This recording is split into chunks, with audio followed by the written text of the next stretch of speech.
dernier épisode de notre voyage en électricité nous a amenés dans ce charmant village, disons Electricville. 300 maisons.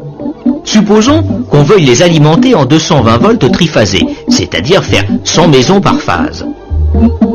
Chaque maison va avoir besoin en moyenne d'une puissance de 5 kW, donc 500 kW par fil de phase. Facile. Supposons encore qu'à 10 km de là, on ait une usine électrique qui fabrique du 220 volts. Eh bien, il ne reste plus qu'à mettre des fils entre les deux.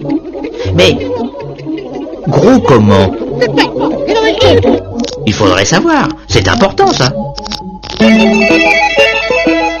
Et voilà nos spécialistes en théorie électrique. Messieurs Watt, Volta, Ohm, Ampère, qui vont nous aider. D'abord, il va passer un courant de combien d'ampères dans chaque fil? Les ampères, ça, on connaît. C'est la puissance en watts divisée par la tension en volts. Donc, 500 kW, c'est-à-dire 500 000 watts, divisé par 220 volts, égale 2300 ampères. Ça n'est pas rien. Et si on faisait passer tous ces ampères-là dans des fils trop petits, ils se mettraient à chauffer. Cela ferait de la chaleur qui partirait dans la nature. Et sur 500 kW qui partent de l'usine, il ne resterait peut-être que 300 pour Electricville. Et ça ne serait pas intéressant, sauf peut-être pour les oiseaux. Certes, des pertes en ligne, il y en a toujours. Mais comme on est économe, on ne veut pas qu'il y en ait plus de 6%. Monsieur Ohm, s'il vous plaît, dites-nous quel doit être le diamètre des fils pour faire passer 2300 ampères sur 10 km en 220 volts sans que ça chauffe trop. Diamètre des fils égale 15 cm. Et non, Monsieur Ohm ne s'est pas trompé.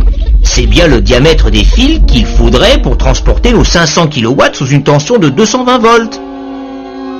Alors tout est fichu? Eh non, car reprenons notre formule. Sans toucher à la puissance, doublons les volts. Les ampères diminuent de moitié, et avec 20 000 volts, cela ne fait plus que 25 ampères. Vous pouvez faire le calcul. Or, 25 ampères, nous dit Monsieur Ohm, cela passe à l'aise dans des fils de 3 mm de diamètre. C'est beaucoup plus raisonnable pour des fils électriques. Mais vous dites, je ne vais quand même pas brancher ma télévision sur 20 000 volts. Elle est prévue pour 220 volts. C'est là qu'entre en scène un ustensile que vous connaissez bien, le transformateur. Principe du transformateur, s'il vous plaît, messieurs. Bon. Prenez un noyau de fer. Faites passer 20 000 volts dans une bobine de 20 000 tours. Eh bien, une bobine de 220 tours sur le même noyau vous donnera du 220 volts. Un transformateur, cela permet donc de diminuer les volts ou, au contraire, de les augmenter quand on a de grosses puissances à transporter. Mais Electricville et sa petite usine, c'était pour jouer. Dans la pratique, une usine électrique peut débiter jusqu'à 1 million de kilowatts. Généralement sous une tension de 20 000 volts. Un premier transformateur élève la tension jusqu'à 400 000 volts. Ce réseau très haute tension, auquel d'autres centrales peuvent se raccorder, permet de transporter de très grosses puissances sur des centaines et des centaines de kilomètres. Pour alimenter une région, un transformateur ramène cette tension à 63 000 volts.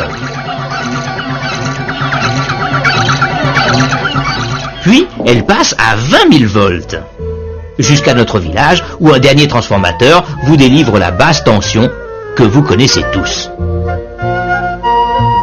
Tel est le principe de la distribution électrique. Mais avant de finir, merci à nos spécialistes que nous espérons revoir bientôt sur nos écrans.